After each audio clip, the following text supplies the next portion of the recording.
It is our pleasure to be joined by the head coach of Oklahoma men's basketball. Porter Moser is in the house, coach. It's good to see you. I wish it Hey, would have gone better last night, but how we feeling, man? How we doing?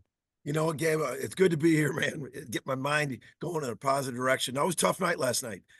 Baylor game was it was really tough. A lot of circumstances before, with some injuries, and then we got in there, and man, I thought our guys were ready to play, and they were. And we just hit a very, very hot playing Baylor team. They played great. I can't take anything away from 'em. We needed to be better, but they were phenomenal.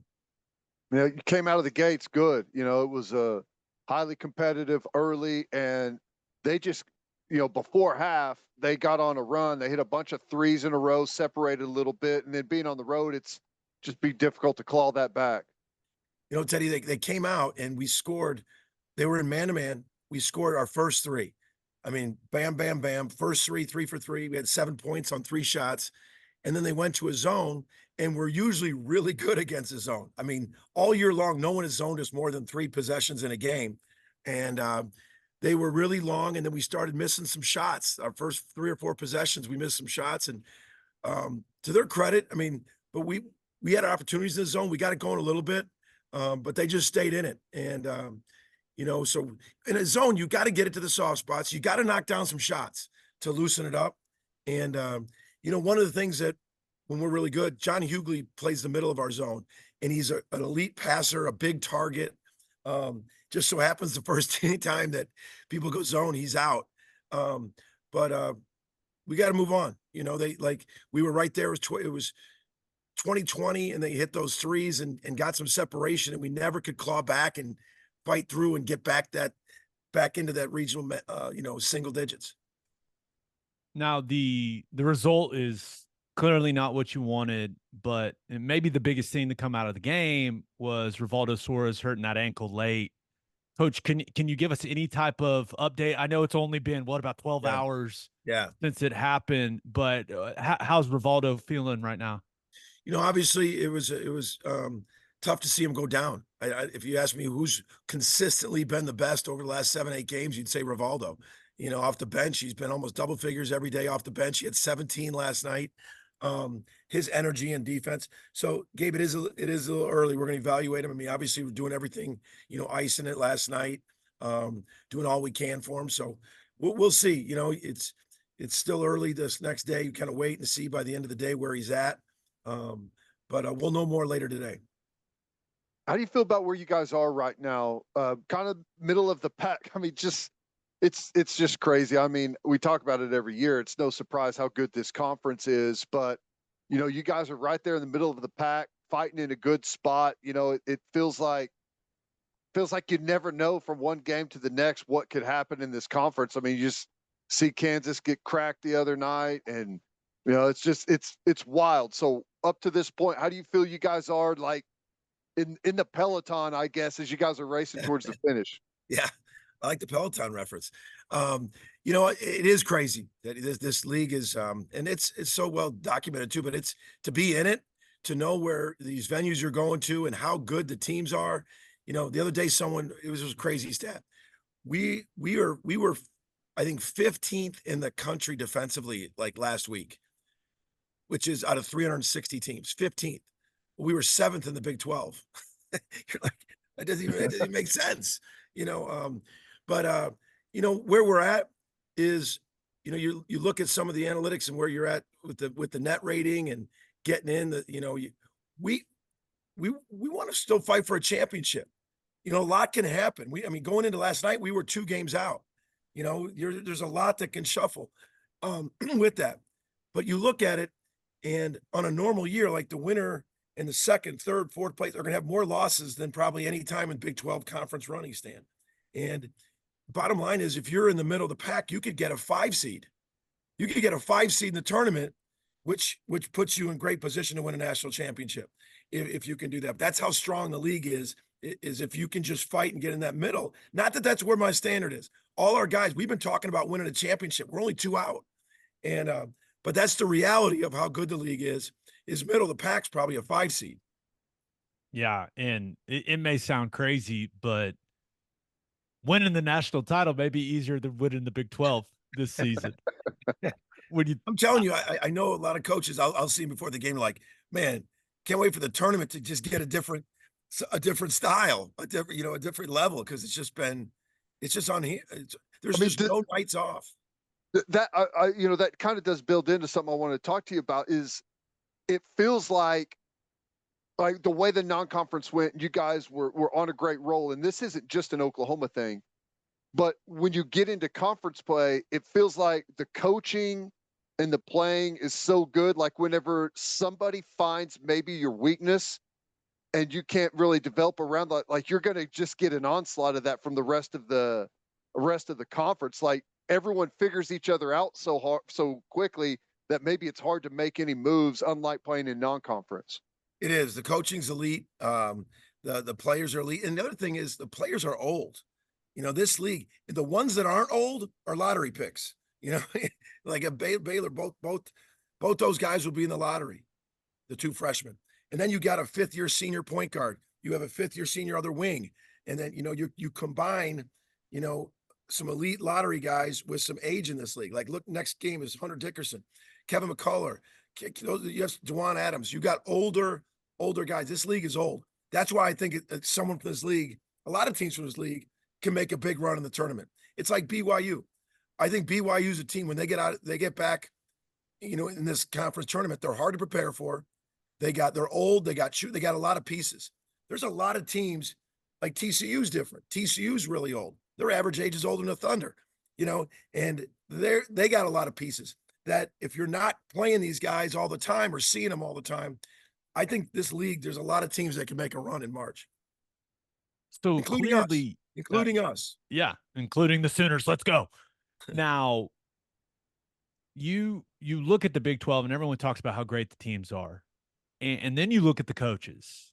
You got yourself who's had a ton of success, but you've got Kelvin Sampson and Scott Drew and Bill Self, and it goes on and on and on. How much fun is it for you, Porter, to go against those types of guys, right? The chess match, it comes down to players executing on the floor. That's what wins and loses games. But how much fun is it for you how do you enjoy the chess match with some of the best in the business? Absolutely. The coaches in this league, it just makes you better. It makes you, you're constantly seeing, and then you're watching what they do against other opponents. Like when you're playing, you might be playing, we're playing Baylor. You're watching what Kansas was doing. You just see the different, not only when you're in your own game, the chess match, you can see what they're doing against your opponents night in, night out as you break down film with all these opponents, but it makes you better. Just like a player playing against better players makes you better. Same thing. The coaches in this league, the adjustments they make, the different things they do, and but it's the best of the best. I mean, you look at how many coaches in this league. A lot of them went to Final Four. A lot of them had ton. I mean, Scott and Bill won national championships, so it's a heck of a league. You guys are deep in. It's about to enter the backstretch here, so maybe it's a good time to kind of take stock. Like when you look at the season and think about, preseason leading in, like where do you think you guys are maybe better than you expected, and where maybe are some rough areas that you thought were going to be a little bit better? Yeah, good question. First of all, before the season they had us 12th. The Big 12, everyone had us 12th, and completely not even on the grid to be an NCAA tournament team. What matters is in your own locker room. Also scheduling. Like we had some really good wins early that the teams, when we played them, were doing great. Like USC at one point was fifth in the country. They have pros all over the place. That was a great early win. It was a top 25 win. It was a quad one win. Well, they've had some injuries and then they've tanked it. Arkansas, we played Arkansas in Tulsa. That was 13,000 Arkansas fans. And that at the time, Arkansas was in and out of the top 25. They've struggled. Providence lost their leading scorer. We beat them 21 when they had their leading scorer. They're still doing good. That's still a quad one win. But Bryce Hopkins was averaging 19 a game and he tore his ACL. So now we get into league and we're right there. I mean, I think where we can do better. I don't think we've shot the ball as well as we could shoot the ball, just consistently. Games where we have made close to 10 threes and or more, we've really won. So I really think we can do an improvement shooting the ball. I think that's a big area I think we can get better at. We've been fortunate enough to stay healthy, and all of a sudden, just like that, it turned on us. You know, losing John, we don't know Rivaldo's status. I mean, yesterday, all the way up into the game, Jalen Moore wasn't even part of the prep. He had the complete flu. Sunday, Monday, wasn't with the team all the way until the game, and he wanted to play. And you got to give the kid so much credit. He was like, I'm playing. But just like that, we've been really healthy. And all of a sudden, just like that, that's how health can take a turn too this late in the season.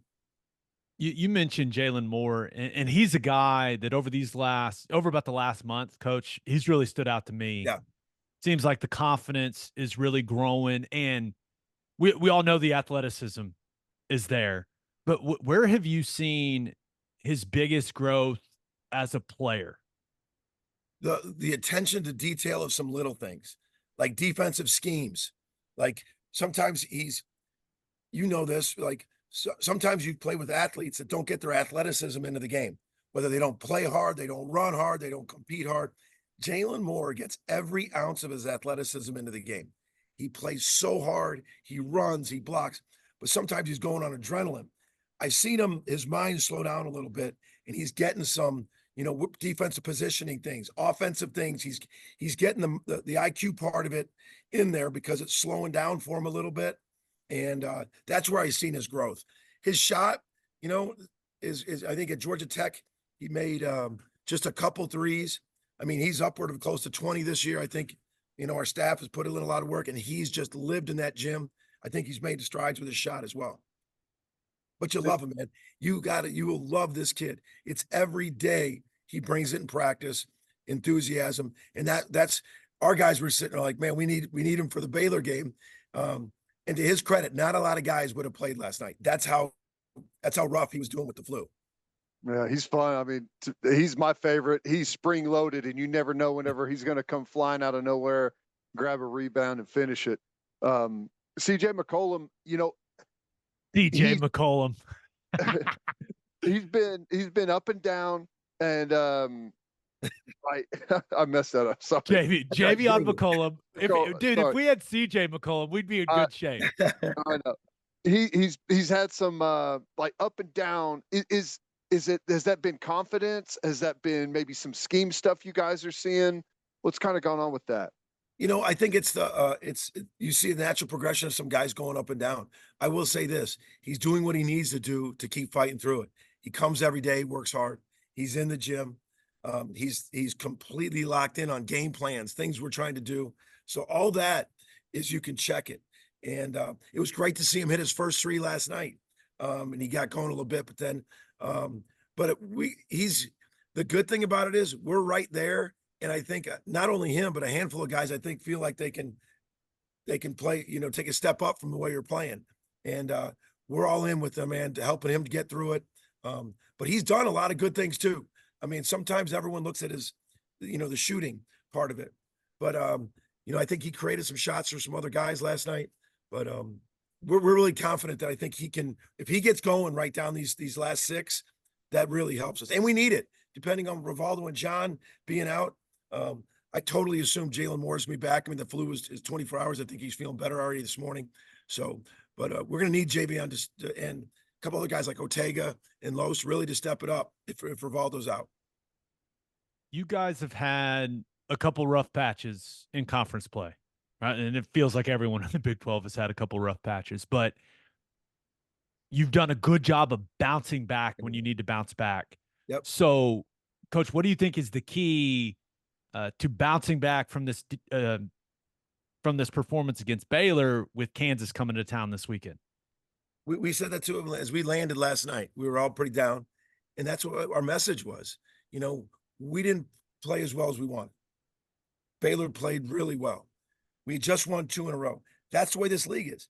Kansas just got knocked down. Who's going to dust it off, bounce back up, and be ready to go again? And that's going to be the key in this league because I mean, especially for where, and all of us stand in the same spot, but like ESPN ranked the toughest remaining schedules. We have the #1 ranked schedule remaining.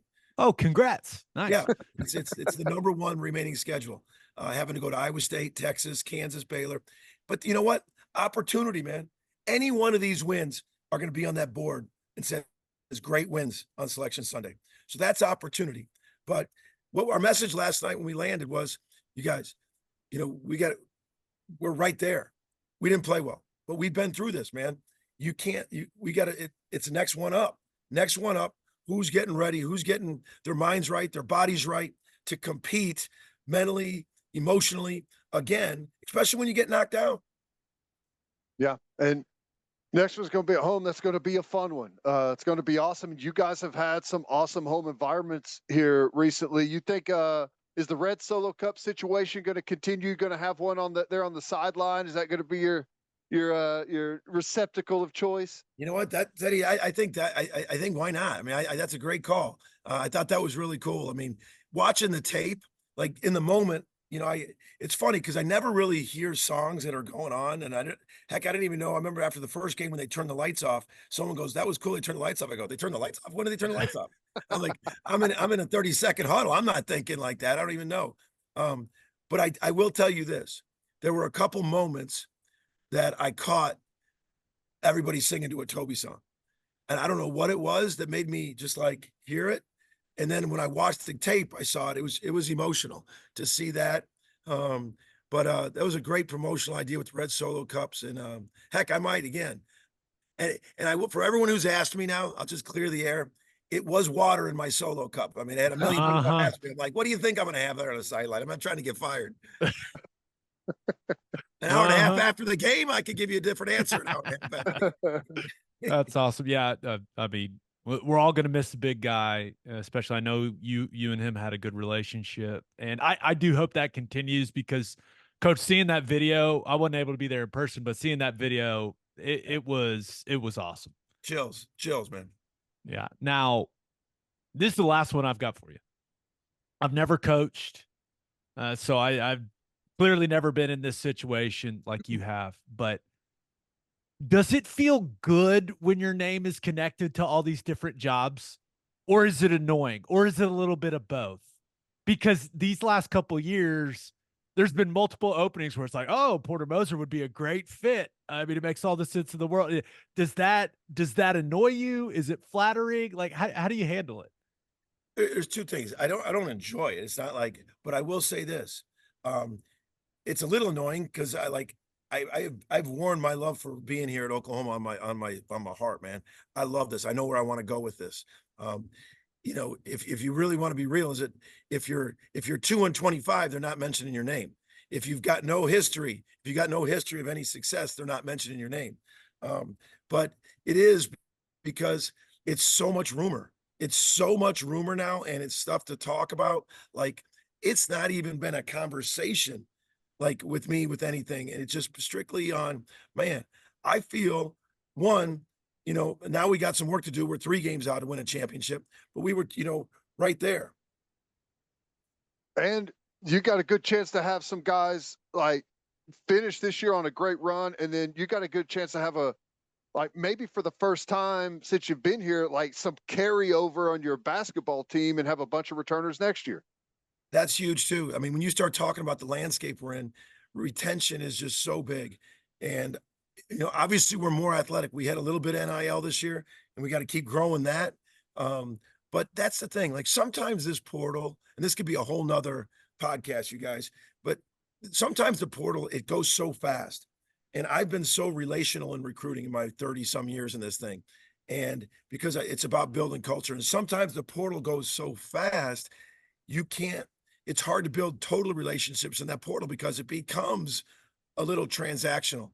But I'll tell you this, at my core, it doesn't mean when they get here, you can't have a foundation that's relational, that you're still in this to develop young guys, to relationships, to bring the most out of them, to have a culture where everyone's fighting.